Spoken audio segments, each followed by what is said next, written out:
Welcome in to the 2024 Locked On NFL Mock Draft Special. Yeah, you can have Penix, Patricia. Who says I want him? I had to put a chip down of one player in this draft to go to the Hall of Fame. Who's my pick? And it's Marvin Harrison Jr.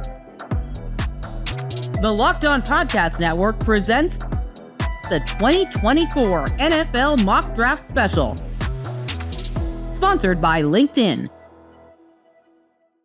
Welcome to the finale of the 2024 Locked On NFL Mock Draft Special, episode 6 of 6.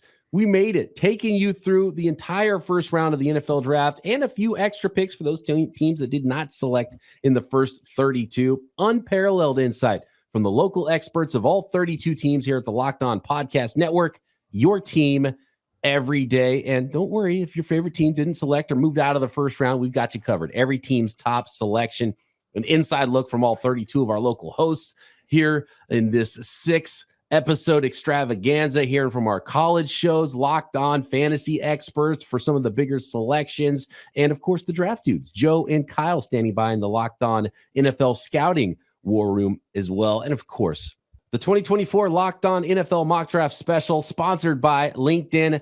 LinkedIn Jobs helps you find the right people for your team faster and for free. Post your job for free at linkedin.com/LockedOnNFL. Terms and conditions apply. And it is the Detroit Lions to lead us off in this final episode, guys. Pick 29. We'll hear from the Cleveland Browns and the Carolina Panthers and the Houston Texans and the Buffalo Bills as well, who did not have a first-round picks. Who knows? They might still sneak back into the end of the first round here in the last few selections of round one. The Detroit Lions been doing a lot of work. They're ready to go win themselves a title in Detroit, guys. What player on the board, Damian? I want to go to you because we've referenced your draft board so many times here during the course of this first round mock. Is there anybody that still made first round grades for you that is on the board at 29 of your top 24 clean first round prospects? And where do you see the Detroit Lions going here at 29? Yeah, I mean, Kool-Aid McKinstry, the cornerback out of Alabama, is still on the board. A guy I definitely have a first-round grade on. Amarius Mims, the tackle out of Georgia, 6'8", 340, athletic, powerful young man. I think with the Detroit Lions secondary, I know they traded for, I think, Colton Davis with the Tampa Bay Buccaneers, but Cam Sutton, the legal issue there, he's no longer on the team. They need cornerback help. And I think even with those two, if they still had Cam Sutton, I still think they needed cornerback help. So I think the secondary should probably be one of their top priorities here in the first round. Emmanuel Mosley as well. 1-year contracts. Corner seems like a huge need. Kool-Aid McKinstry still on the board. Keith, you're a big fan of Kool-Aid, right?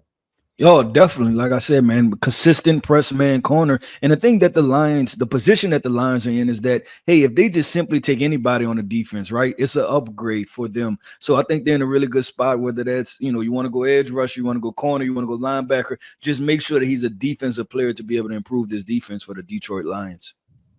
Matt, any glaring players that made it through the first 5 episodes of our mock draft that are still on the board for you here in late round one? I think we mentioned Mims. I mean, his immense talent stands out to me. I thought somebody, I wouldn't have been me, would have jumped on Xavier Worthy just because he has, a trait that few do.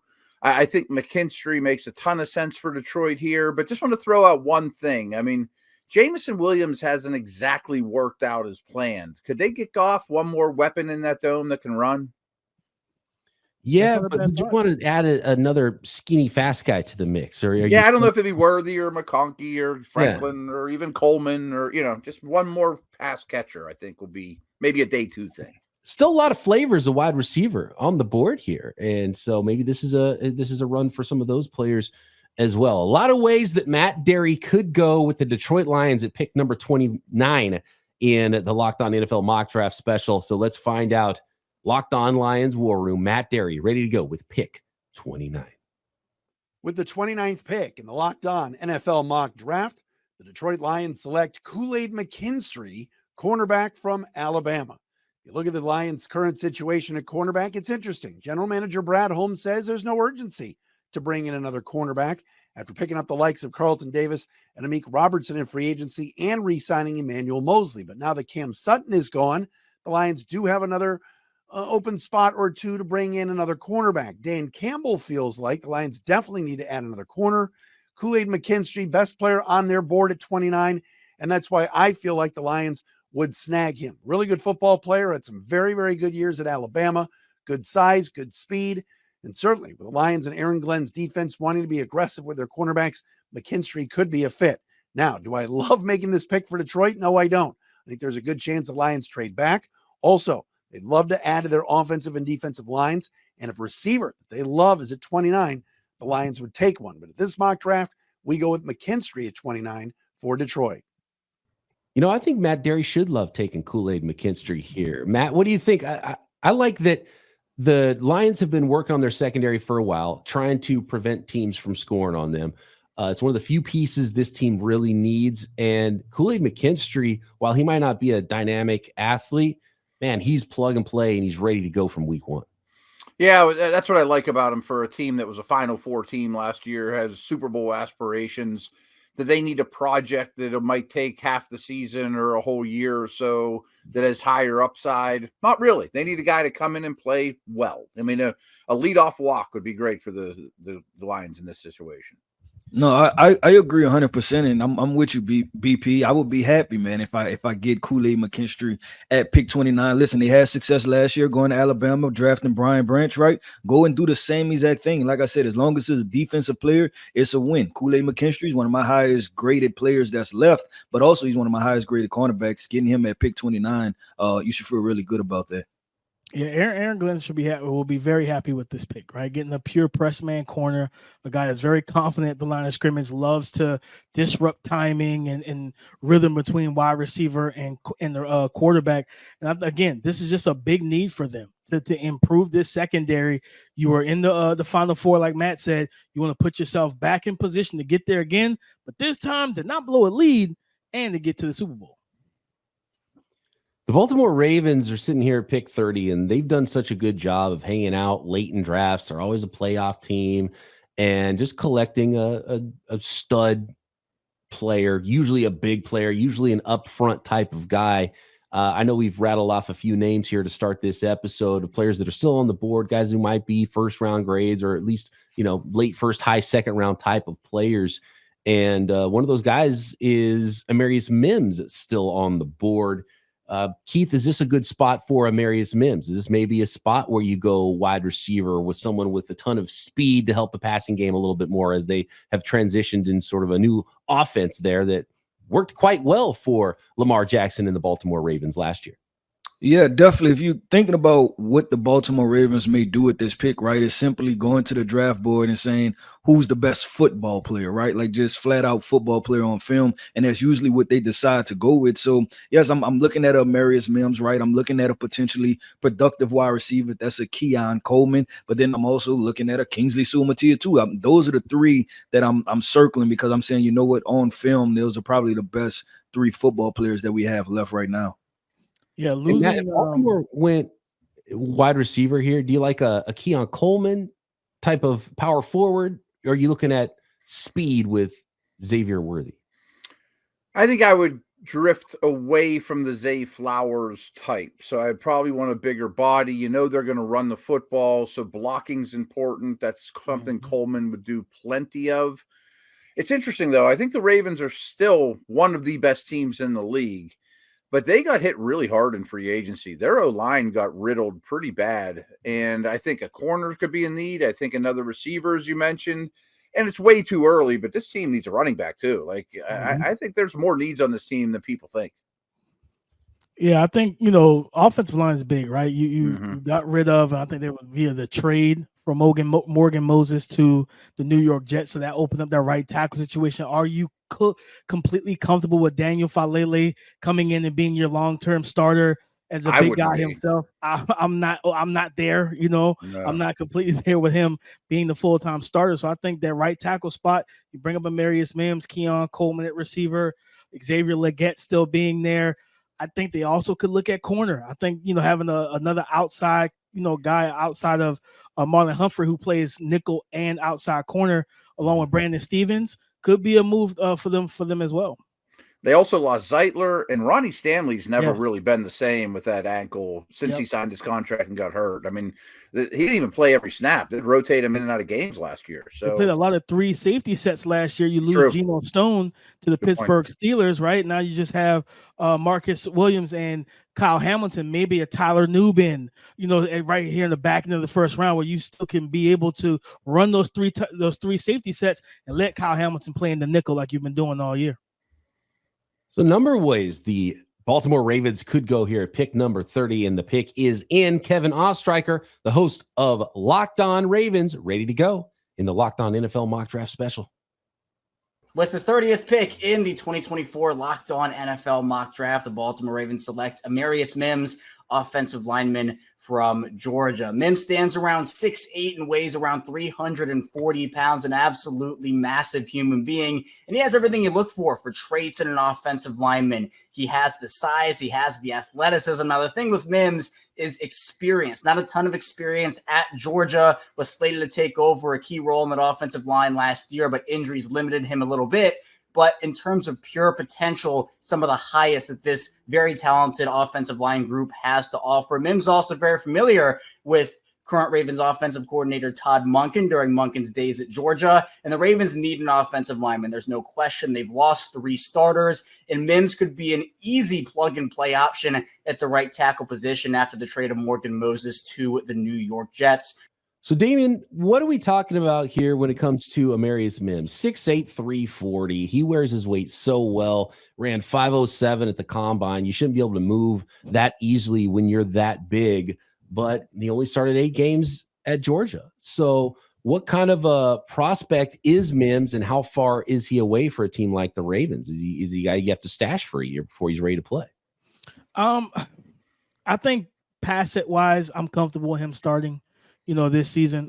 This is a guy that knows how to use his arm length. I think 36 and some change on the arms, measuring at the combine, really smooth in his pass sets. A guy that knows how to protect the outside shoulder, keeps the inside hand free for inside counters, very strong-handed as well. And when he gets his hands clamped and latched in, he can stop momentum and movement. The big thing for him is the Baltimore Ravens is a running team. They're a balanced team, and he has to work on the footwork in the run game to be able to just be 6'8", 340. You want to see him start mauling guys, and pad level could be a little high, and the feet, we always said, slow feet don't eat. You got to get the feet movement to move guys off the spot and create, especially with Derrick Henry in the backfield now and Lamar Jackson, right? But I think for him, being able to replace Morgan Moses, a really toolsy young man that we haven't even seen the tip of the iceberg or the full picture for him be painted. I think he has a high ceiling, but you got to allow him to get those reps. Similar to Broderick Jones last year. Broderick Jones didn't start the year before, but he had a full year before coming into the draft, right? Before Pittsburgh took him, top 25 in the 2023 NFL draft. I think Baltimore is a good fit for him. They'll be able to get him going, being a balanced offense and allow him to get those reps. Matt, we saw a guy, Jordan Mailata, who never played football before, but had this sort of just physical ability, and a team took a shot. Now, it was the 7th round and not the 1st round, but we've seen Mims block SEC defenders, right? We've got some tape, at least, of him, and just to have this sort of ability, there's not that many human beings that can walk around and be a player that you're like, yeah, that's what an offensive tackle in the NFL is supposed to look like. Yeah, I don't have official grades on these guys, but I can pretty much promise of all the remaining players, he would have been my highest graded player at any position. Obviously, it fits a need as well. And yeah, I'm a little biased being in Pittsburgh, but this division's all about physicality. I mean, look at the tackles the Bengals have now. I mean, they're like 800 pounds between the two of them. You mentioned Jones. The Browns line's always big and physical. I mean, often in the North, the most physical team wins. Well, yeah, and I'm going to kind of piggyback off of that, Matt. That's why this pick for me is a little bit interesting, and it's kind of what DP said at the very beginning, but that's why I'm gonna say that I had a 2nd round grade on Amarius Mims, and that's because of the running, his ability to contribute in the run game. And I don't know if it's not necessarily ability, right? We're talking 6'8", 340, right? He has the ability to move people out the way. It's more of his personal identity, right, and want to. And so I'm hoping that a Baltimore Ravens team or organization whose identity is physicality can rub off on him, because I think the ceiling is through the roof, but I think he's much more advanced in pass protection than what he is as a run blocker at this moment. certainly some boom or bust despite all of his potential. So few games played, some injuries, even pulled up lame at the combine too with a hamstring. So you got to be on the field to be able to make that value of a first round pick come through for the team who selects you. Amarius Mims to the Baltimore Ravens. Next, we've got the San Francisco 49ers on the clock. I happen to know, working as assistant GM for my co-host Eric Crocker of Locked On 49ers, he's got the pick next.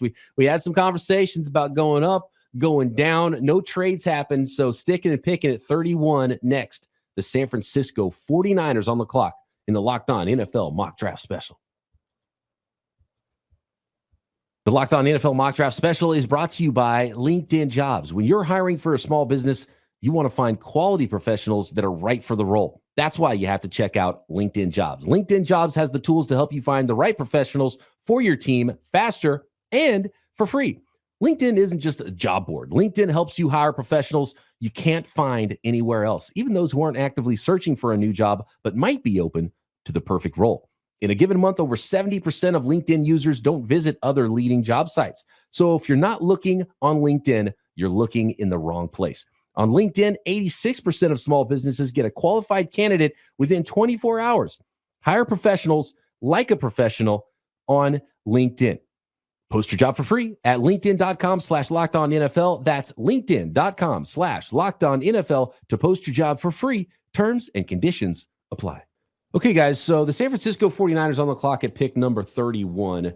I know where my guy Eric Crocker is going here because I've seen the draft board. I was a part of building this draft board. I think we would have gone with Mims, Chop, Kool-Aid, some players that went right in front of where the 49ers selected, and that's why there were some conversations to go up. This is a really good roster. This is a roster with a lot of stars on it, but there are still some needs for you guys.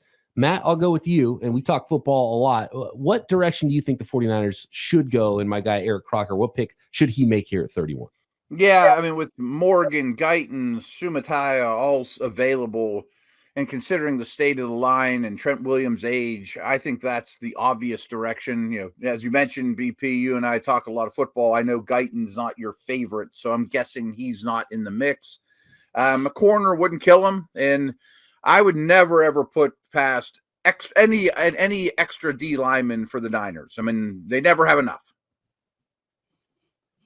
You talk about Guyton not being a great fit. Keith, I want to talk to you about this because this is a huge thing when it comes to offensive linemen. We talked about the left versus the right, and there's zone and there's gap. And when you're talking about a first-round tackle, you're probably talking about a guy that can fit a lot of different schemes. But I think with some of the bigger guys, and even Mims is probably in the conversation as well as he moves, how big of a factor is that in the NFL for certain players that fit different styles of running games?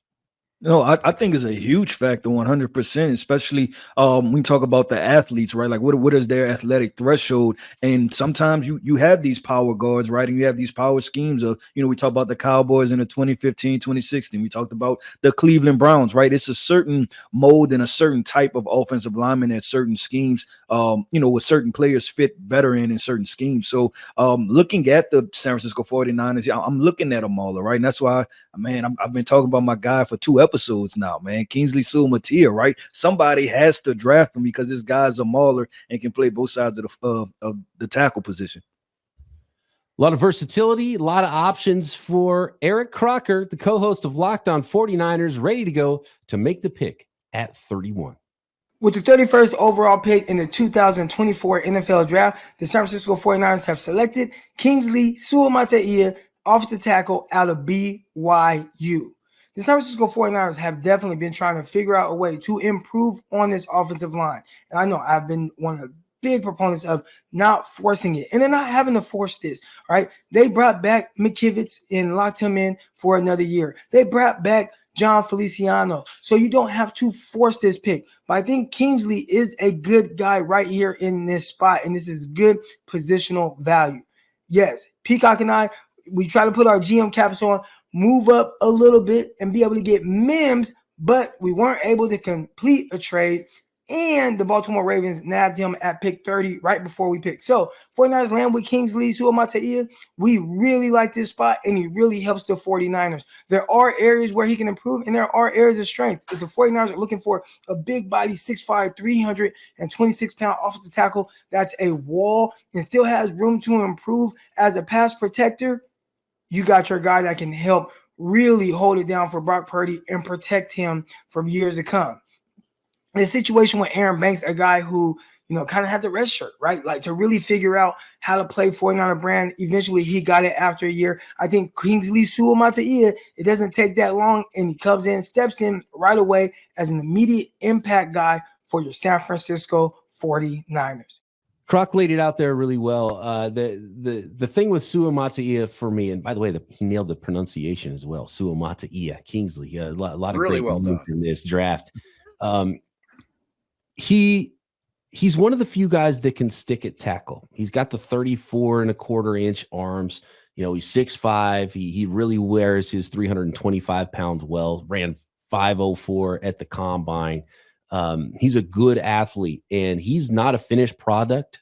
So there's some boomer bust, but I feel like there's a little less bust and maybe not quite as high, but still some boom with him versus someone like Amarius Mims. And I like I like him over some of those other, Bartons and Morgan and some other players, because I do think Suamataia can stick at tackle. And I think that's really important for the 49ers and for value of grabbing a guy here. And you can get some of these interior guys a little bit later on. Now, he could probably play some guard too, but I like him competing right away at right tackle. Maybe even down the road, he could sneak in and play some left tackle after Trent Williams retires. And Keith, I know you've been pounding the table for Suamataia, so I'm glad that somebody else here in the booth with us likes this pick for the 49ers.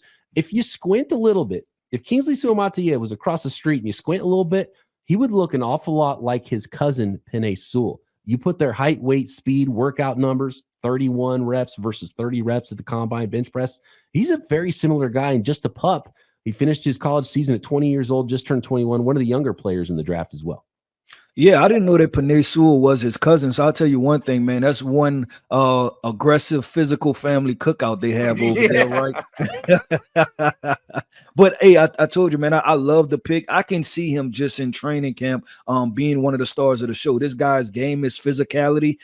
He borders the line of, getting a little bit dirty with the defenders, but you like that, right? You want an offensive lineman that's going to push the line a little bit, may get you close to the whistle. So I think this is in my opinion, he's immediately plug and play player. I think he beats out the right tackle that's there, and he's going to be ready to roll. He's going to be a 49er for many years to come. And what's funny, mentioning the fact that he's Penei Sewell's cousin, is that Penei Sewell has that tackle versatility, playing left, playing right, and so does Kingsley, man. 2022 he played the entire season on the right, and then in 2023 he flipped over to the left.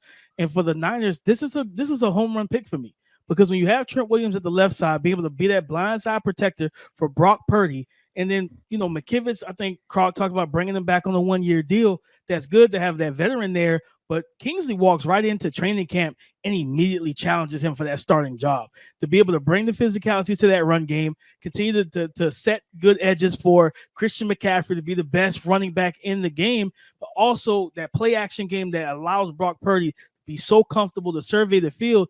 This is what you do for your quarterback. You give him 2 bookend tackles, you give him an offensive line that's going to protect him and get the run game going.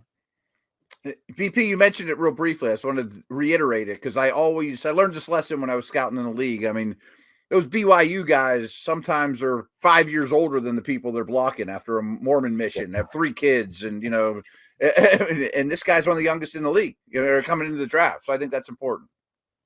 Sky's the limit. For more on what the big BYU lineman brings to the San Francisco 49ers, let's check in with Locked On Cougars host Jacob Hatch. Kingsley is a guy that during his time at BYU showed improvement every time it felt like he stepped on the field, albeit just 3 seasons into his collegiate career. He declared for the NFL draft, and I truly believe his best football is still in front of him. An incredible athlete, nimble on his feet, but an absolutely monster frame to work with, and the skill sets that seem to go on forever. This is a young man that the NFL is going to love having in whichever franchise he is in, because it just really feels like he is barely reaching his potential potential. And if they can really help him realize that full potential, we're talking about a stalwart guy who could start 10 straight years in the NFL. And everybody, don't forget to stick around for a handful of picks post round one here, because we've got to hear from the Carolina Panthers, the Texans, the Bills, and the Cleveland Browns, who did not have first round picks, assuming that the Kansas City Chiefs stick here at 32. And it looks like they are. Ryan Tracy of Locked On Chiefs is ready to go momentarily with the final selection of round one in this mock draft. Offensive line's a direction that they could go in Kansas City here, wide receiver, but it does feel like, Matt, correct me if I'm wrong, feels like Kansas City's got to do something to help out Patrick Mahomes, because the offense wasn't what we were used to seeing in Kansas City. Still good enough to go win a title, which is scary, but help your superstar quarterback out a little bit. You don't have to spend a lot of money on it, but maybe spend a draft pick, toss a first rounder his way. Yeah, I mean, they did lose Snead, and they've had a lot of success drafting and developing defensive backs lately, but I do think this is an offensive pick. I know the whole planet is like, oh, we can't let Xavier Worthy get to the Chiefs, but you and I talk about this on our show all the time. I'd be more afraid if McConkey went there and, caught 100 balls as opposed to 50, and so I think that's a really good fit. And an underreported story for whatever reason, I thought their offensive tackle play last year was quite poor, to be honest with you. I mean, Donovan Smith isn't back at the moment. They have big money invested in the right tackle. So I think tackle could be very much in play here too. Yeah, I'll say this, man. I'll say Xavier Worthy and Ladd McConkey both scare me, right? If I'm a defensive coordinator. And just looking what Patrick Mahomes got it done with last year, you're talking about Rashee Rice as a rookie, right? Stepping in. And I don't think, and if you ask me, I think both of those guys' athletic upside is higher than Rashee Rice's is. And then you throw in a guy like Xavier Legette, he's still sitting there. So all of the NFL should be a little bit nervous right now with the Kansas City Chiefs having almost their pick of the litter as far as wide receivers and being able to add to Patrick Mahomes. Yeah, corner is definitely, losing Snead was big. You still have Trent McDuffie. You got some younger guys, I think Josh Williams, and I think, Watson. They got some young guys behind McDuffie, but you kind of still need to look at cornerback in this draft. But without Donovan Smith, you definitely need to get the tackle, right? You hoping that Wanye Morris, who you drafted with 4th round last year, who played right tackle to flip over to the left. He wasn't, when he did play, when we did see him on the field, he wasn't great at right tackle. Now you're hoping he's going to be great at left. Absolutely not. I think you got to go in the trenches here and get a tackle that can either go from right to left or play left full time and allow Pat Mahomes to be able to sit in the pocket and not have to be Houdini 24/7. Tackle, corner, wide receiver. Let's find out. Ryan Tracy with the pick at 32 for Locked On Chiefs. With the 32nd pick of the Locked On NFL mock draft, the Kansas City Chiefs select Tyler Guyton, offensive tackle, Oklahoma. There's a lot that goes into this pick, and it has been quite a run on the offensive tackle position. With 6 coming just after the 20th pick of this mock first round, it was a run. And the reason that it came down to this decision is because all of the tier 1 offensive tackles had come off the board already, and we were nearing the bottom of tier 2. A couple of grades that I have in the second round have already gone off the board ahead of this selection. And so it came down to 2 things: protect Patrick Mahomes and get another tackle to compete for the future, along with Wanye Morris, or get him another weapon. After the signing of Hollywood Brown, that became just slightly less a priority. And the decision came between Keon Coleman, who's going to go roughly very, very quickly right after this selection, possibly Xavier Worthy, although I do think he was a little bit farther down the board, or this player, Tyler Guyton, that has the lower body, I think, to compete in the style that the Chiefs like, and that is the athletic tackles that can get out on the edges, get in space in the screen game, can get vertical sets due to their lower body explosion and nimble traits, and maybe have to grow into some of the strength in the upper body. Very reminiscent of what they've liked traditionally. Tyler Guyton fixed the mold, and he's the last guy on the board in the 2 top tiers of offensive tackles, so we pulled the trigger. Tyler Guyton, offensive tackle out of Oklahoma, is the pick at 32. And Matt, you mentioned it. I like Suamataia more. There's a lot of tackles I like more, maybe for the 49ers, maybe for a lot of teams. I do like Guyton for the Chiefs a little bit more, but there was something odd about his tape, and he kind of upright sometimes. He's a former tight end, while you'd think he's a super athlete because of him being a former tight end. There was just something missing on tape. What did you see from Tyler Guyton? What do you think of his fit for the Kansas City Chiefs? I think he's a work in progress. I think he can stand to get a little stronger. His technique still needs some work. I mean, everyone talks about Mims being unrefined without a lot of practice or a lot of time on the field. Oklahoma just had 2 tackles drafted last year too. I mean, like, he hasn't had as much experience as you'd like, but I do think he has enough upside to be a not upper tier, but middle to upper tier starting right or left tackle before long. Damian, what is the upside for Tyler Guyton, and what work does he need to do to find that? And is he a starting tackle for those Kansas City Chiefs? Because when it comes to Patrick Mahomes and protecting him, we talked about it before the pick. I mean, I think it's the right way to go for Kansas City here. Yeah, I think what Matt said, about strength, right? Being able to anchor quicker, when guys try to convert speed to power, keeping his hands a little bit higher, not being as low as they are on tape. He looked fairly good in reps, down in Mobile, but allowing guys to get hands on, especially power rushers like a Darius Robinson, be able to get their hands into his chest, control them, and be able to push-pull technique, and just kind of opens them up to those physical counters where you can be quickly displaced. And now you put your right-handed quarterback, if you're playing left tackle, really open because you're the blind side protector, right? He doesn't feel that pressure coming. So I think just working on getting stronger, getting into an NFL weight program, be able to drop that anchor when guys do want to try and bull rush and power through him. But he is an athletic young man. He has the physical tools, the arm length. He looks good on the huff, but some technical things. And then like Matt said, the power and functional strength needs to improve. Let's check in with the draft dudes. Kyle Krabs and Joe Marino have Locked On NFL Scouting for their analysis on the final 4 selections of the first round. Joe, closing out the first round, a couple of very successful campaigns from 2023 looking to carry over into 2024. Detroit drafting cornerback Kool-Aid McKinstry from Alabama. Baltimore drafting a replacement for Morgan Moses on their offensive line with Amarius Mims from University of Georgia. San Francisco addressing their offensive line with Kingsley Suamataia from BYU. And the Kansas City Chiefs with another offensive tackle, Tyler Guyton. That Oklahoma pipeline coming up clutch again for the Chiefs on the offensive line. I like this batch of picks a lot. I think with the recent news with Cam Sutton, the need at corner is pretty clear for Detroit. And you and I have been studying Detroit, I mean, always, but especially this offseason. And we feel like that roster is really coming together. Yeah, man. And I think adding another dynamic talent in Kool-Aid is going to be a nice pick for them. I like this pick of Amarius Mims for Baltimore because I think the story with Mims is obviously unbelievably talented, just inexperienced. I think the lack of pressure to play him right away, given Ronnie Stanley, and of course, I feel like they want to find a spot for Patrick McCarry there at right tackle. They can take the slow approach with Mims and still eventually have what I think could be an outstanding starter.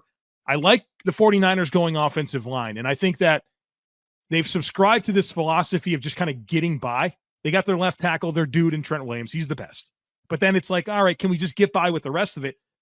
I thought that cost them in the Super Bowl. I thought that the Chiefs really won that battle of that Chiefs defensive line against that San Francisco offensive line. So I like to see them adding there and finding ways to get more dynamic. And then, of course, you have the Super Bowl champion Kansas City Chiefs going back to that Oklahoma pipeline that's given them Creed Humphrey and, of course, Wanye Morris, who might be their answer at right tackle down the line if they want to move on from Juwan Taylor. You get a high upside guy in Tyler Guyton. I think this is a great way to close out the round. I think the thing that stands out for Baltimore, San Francisco, and Kansas City is if you're going to address the offensive line, it was now or never.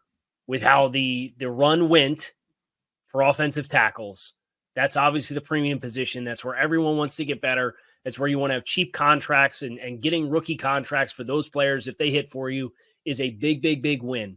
But with just how much offensive line value, in spite of how good of an offensive line class this is, by the time it gets back to y'all again, you weren't going to see options on the board that you felt like could step in and be contributors for you from the jump, unless it was a Goldilocks situation. So I think being cognizant of what the run was in the first round is a very important context for these 3 offensive tackles to close the first round. Great point by the guys there about those tackles. I mean, maybe some boom or bust, some projects there, but physically talented guys, certainly worth first-round picks. 3 in a row, offensive tackles to end round 1. We'll see if the run continues into round 2.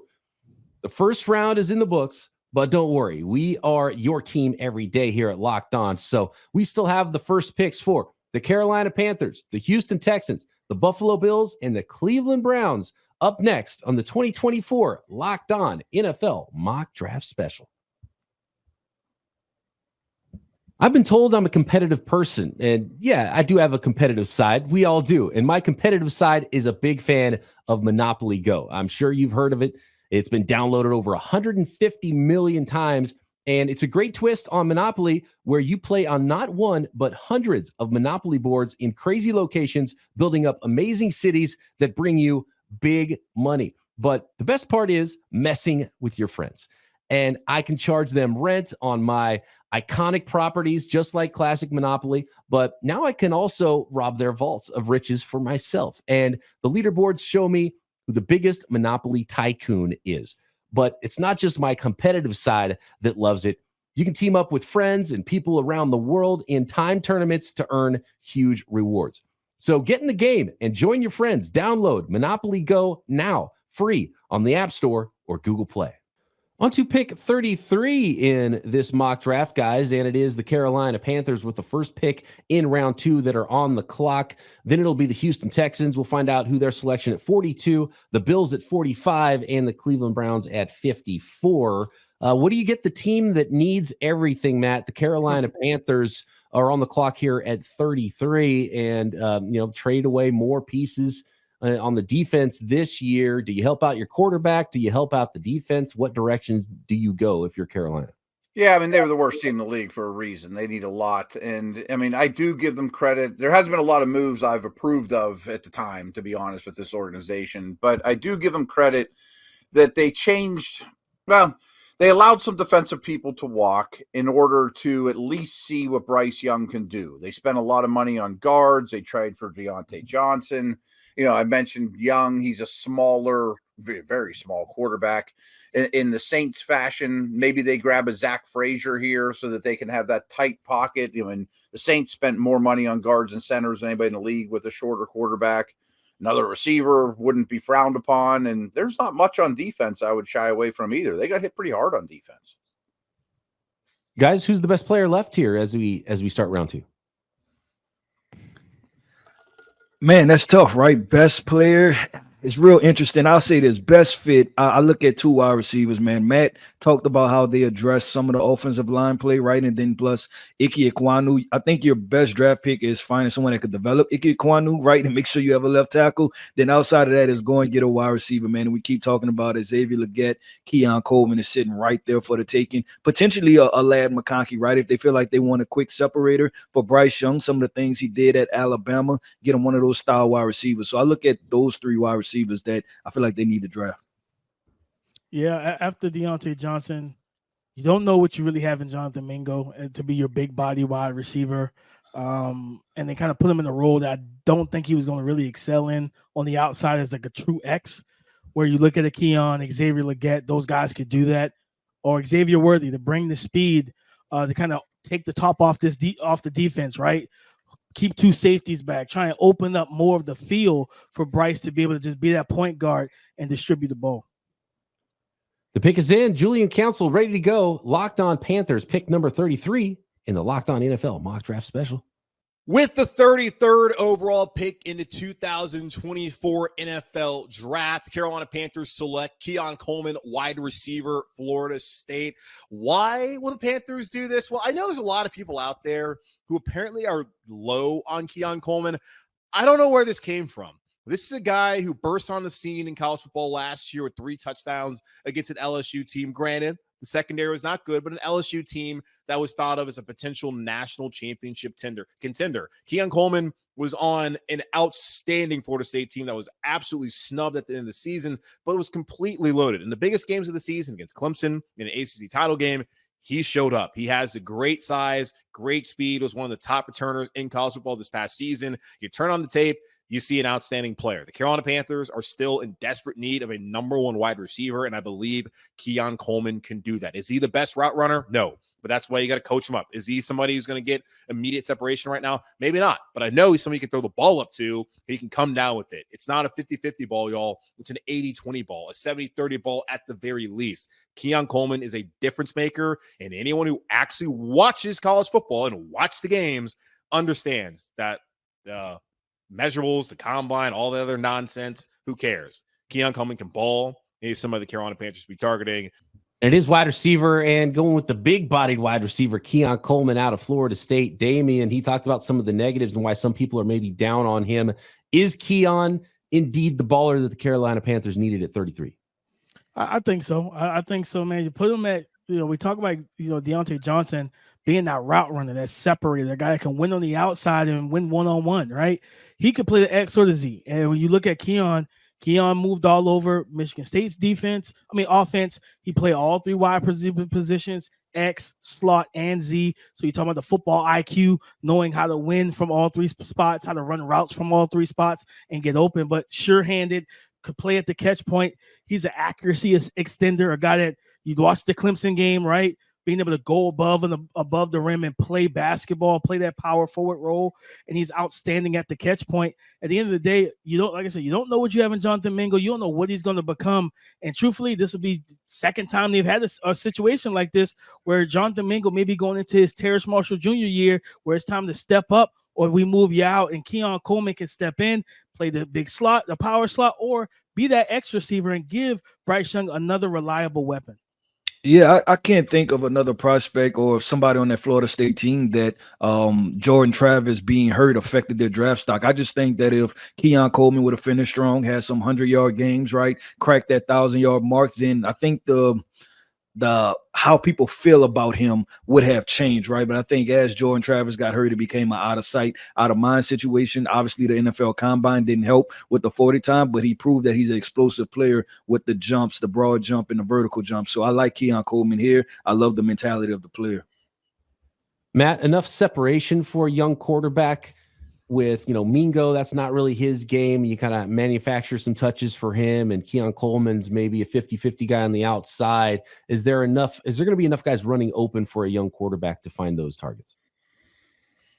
Probably not. I mean, they still have a long way to go. I have no qualms with the pick for all the reasons these guys said. He's a lot different than Deontay. I think he's worth this pick. It's just, this team in this passing game was just really, really bad. I mean, if they could take a step forward, that's enough for me. And not have any problem with the way you phrased it, but it's not going to be ideal for Young at all. I mean, it's going to be far from a good environment. I'm just hoping it's better than last year. I think the big thing with him, guys, is he's going to have to develop those trust throws. And it's something that I've seen with the Alabama quarterbacks, from him to Mac Jones to Tua. They're used to guys separating on grass and not the big body guys. Those trust throws, when you have a 6'3", 6'4" wide receiver, they're paramount. And that's not something that they're used to and accustomed to at Bama. So Bryce Young, you're going to have to develop that trust to say, you know what, Quinyon Coleman, let me throw this back shoulder fade to you. Let me throw the 50-50 ball to you because I trust you to turn that 50-50 into an 80-20. And if he can't make those throws, then that's another conversation that needs to be had. Vinny Iyer is the co-host of Locked On Fantasy Football, and he's here to give us some more insights and thoughts on Quinyon Coleman's fantasy impact in Carolina. By taking former Florida State wide receiver Quinyon Coleman with their first selection of the 2024 NFL Draft early in the second round, the Panthers would continue their commitment to upgrading their weapons around second-year quarterback Bryce Young, last year's #1 overall pick. The team already traded for former Steeler Deontay Johnson to add some veteran support for Adam Thielen, but the selection of Coleman suggests the team isn't high on either Jonathan Mingo or Terrace Marshall Jr. in the new offense of Coach Dave Canales.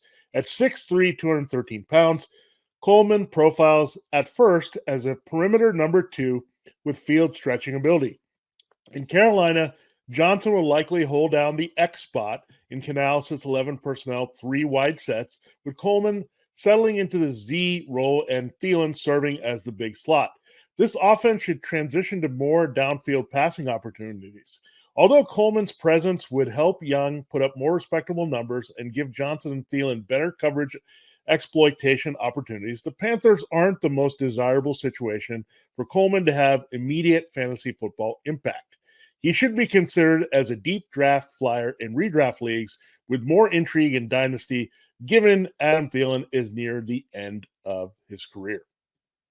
All right, we've heard from the Carolina Panthers now, guys. You had some thoughts, Matt, on the quarterback spot there and how that all works together? Yeah, I mean, just from a fantasy angle, I do think Coleman's attractive in Dynasty. I mean, Deontay Johnson's only on a 1-year deal, too. That could look a lot different. But even for this year, we've seen rookie receivers come in and put numbers up, and they don't have a great pass-catching tight end. They don't have a great pass-catching running back. I mean, is it crazy to think Coleman ends up with the second most targets on the team? I think that's possible. Maybe some throwing from behind, some double-digit touchdowns even potentially. Red zone targets. Yeah, absolutely. All right, let's get to the rest of day 2. We've got some more picks to finish up this extravaganza that is the Locked On NFL Mock Draft special here in 2024. Next up, we've got the picks from John Hickman of Locked On Texans at pick 42. 45 is where Joe Marino now sits with Locked On Bills. And to finish it up, it is Jeff Lloyd, the host of Locked On Browns, making his selection for Cleveland at 54. And with the 42nd pick, the Houston Texans select Xavier Worthy, wide receiver, University of Texas. Why? Well, I'll tell you why. The Houston Texans struggled last year with getting guys open and creating separation. So much so during the first week of the NFL Combine, both head coach DeMeco Ryans and general manager Nick Caserio placed an emphasis on getting guys that can, quote unquote, get open and create separation. And we know that with Xavier Worthy, though he did not have an opportunity to show that on a consistent basis due to quarterback play up and down from Quinn Ewers at the University of Texas, we know that he can get open. We know that he has blazing speed, so much so he has the fastest 40 time in combine history. That's right. So with his speed and his ability to create separation, you can possibly look at the tandem, the trio of Nico Collins, Tank Dell, and Xavier Worthy. You have Tank Dell and Xavier Worthy, who will be two interchangeable players, two guys that played around either in the city of Houston or close to the city of Houston, UT and Austin, two guys that can get open traditionally as inside-outside guys. And with the blazing speed that he brings, you're looking at a player that can either A, have home run shots where you're looking down the field, a guy for a 60 bomb TD, or just a guy when you need him to be pressed and get open for 10 or so yards. That's exactly what he can do. With the 45th pick in the Locked On NFL Mock Draft, the Buffalo Bills select Chris Jenkins, defensive tackle, Michigan.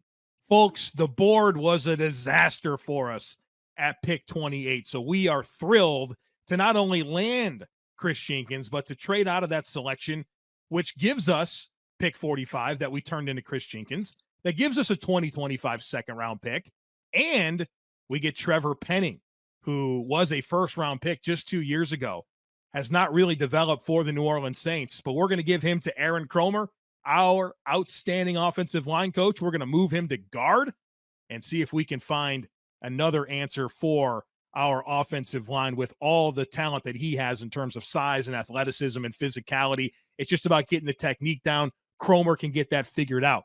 But how about Chris Jenkins, a great addition to this Buffalo Bills defensive line, a defensive line that needs to make more of an impact, especially in those playoff games. And Chris Jenkins, if you watch him in that national championship game, he was dominant. He showed up in the biggest of stages for that national championship team that Michigan had, an undefeated team.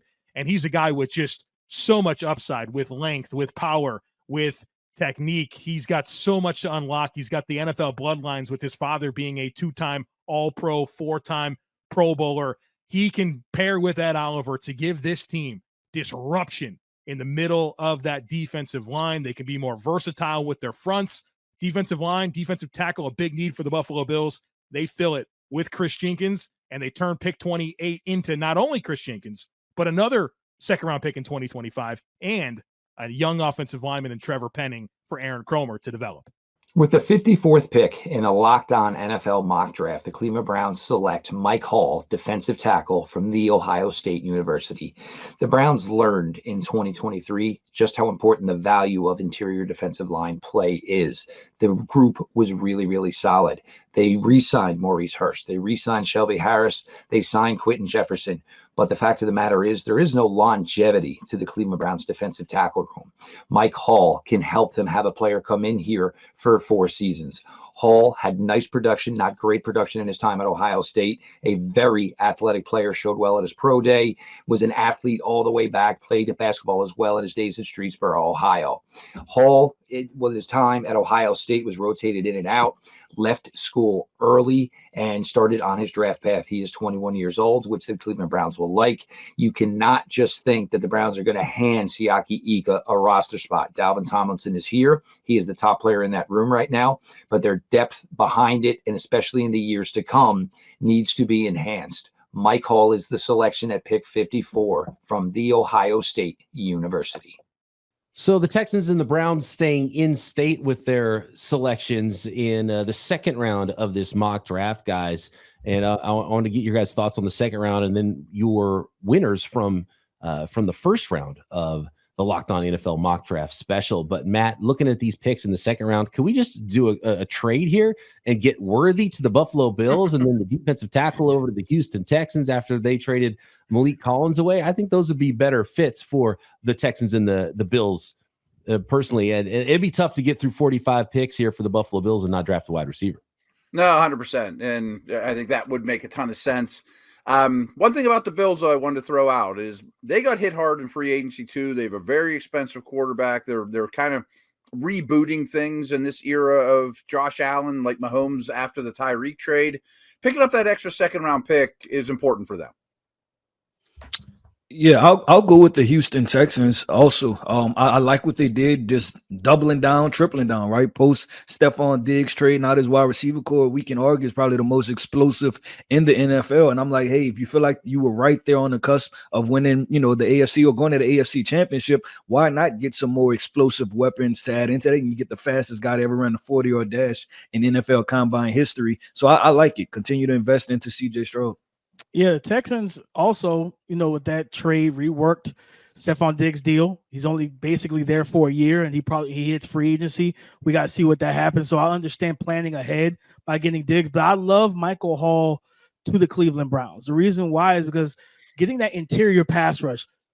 Myles Garrett has been one of the most double-teamed players in the league at the end, and they flip him from both sides. He rushes from the left and from the right. It doesn't really matter. They still slide protection his way, and eventually, well, I'm saying out the gate, day one, but somewhere during the season, teams are going to realize on third down, as much as I want to double team Myles Garrett, with Michael Hall being so quick and agile and fluid to be able to throw different moves at interior offensive linemen, he's one of the more athletic guys in this class, lining up as a 3-tech one-on-one. You give him enough one-on-one opportunities, he's going to get right into the face of your quarterback, and that's the quickest way to your quarterback. You're going to start thinking about some things because you also have Darius Smith you have to worry about. I love adding more talent, depth, and pass rush ability to this vaunted defensive front. All right, Matt, back to you then. Who won this mock draft? What were your favorite picks in round one? 2 pass catchers landing spots I was quite fond of, and that's Brock Bowers landing with Sean Payton. I think there's a lot you can do with him schematically. And Brian Thomas with the Colts. Just if he's even a take the top off guy for now with Jonathan Taylor and Anthony Richardson running the football behind a good line, I think that has a lot of value right off the bat.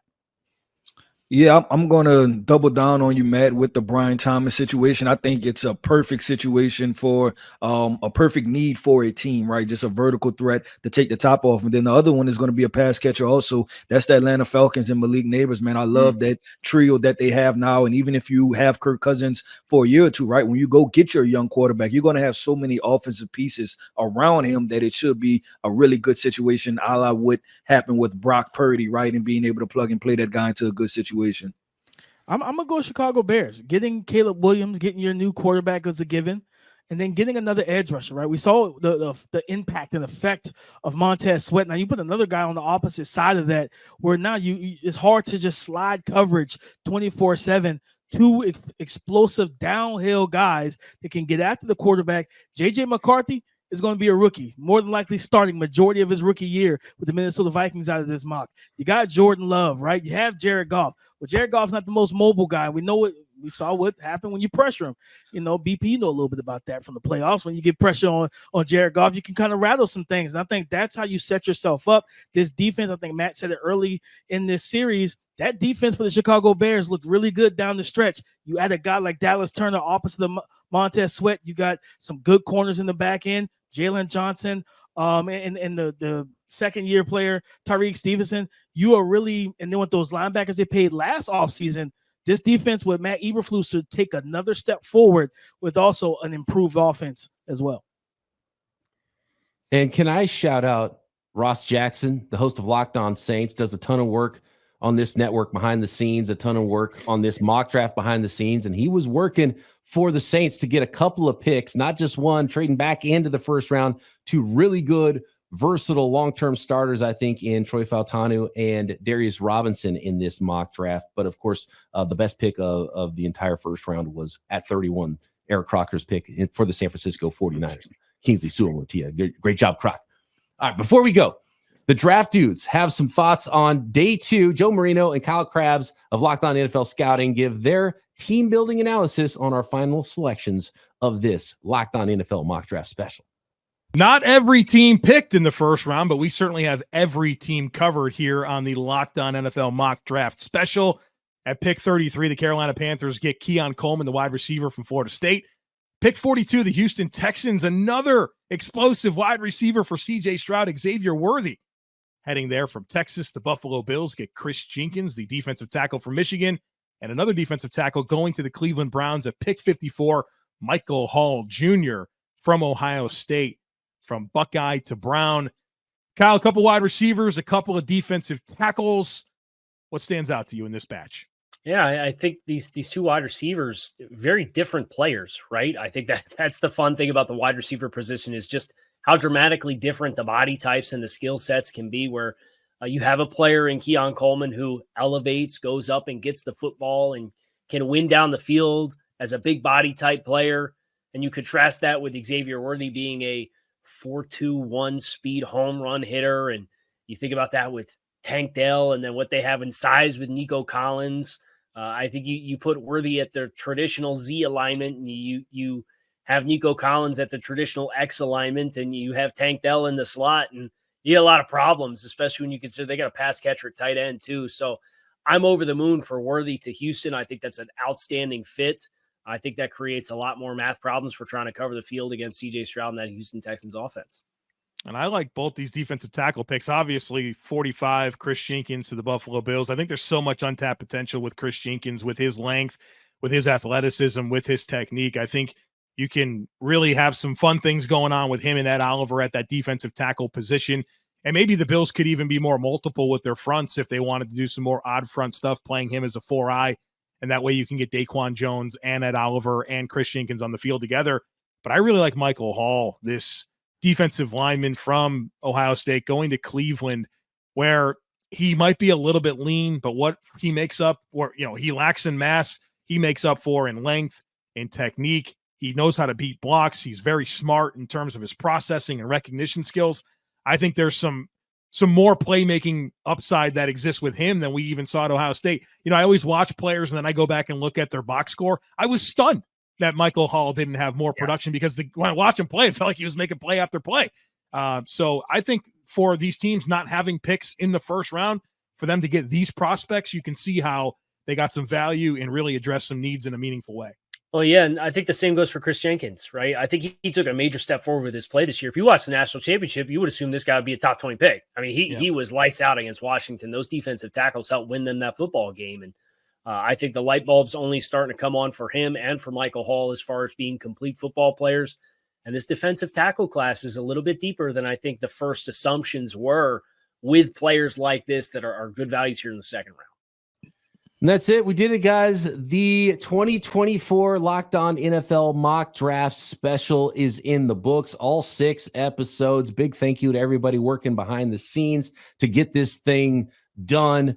We had so much fun bringing it to you. A big thank you to the folks with me every step of the way. Matt, Damian, Keith, had such a good time talking football with you guys over the course of 6 episodes of this thing. And don't forget, you can find the entire special on both audio and video at the Peacock and Williamson NFL show, Locked On NFL Draft, Locked On NFL Scouting, and Locked On NFL podcast feeds for Matt Williamson, Damian Parson, Keith Sanchez. I'm Brian Peacock, and that'll do it. We'll see you next year for the Locked On NFL Mock Draft Special, part of the Locked On Podcast Network, your team every day.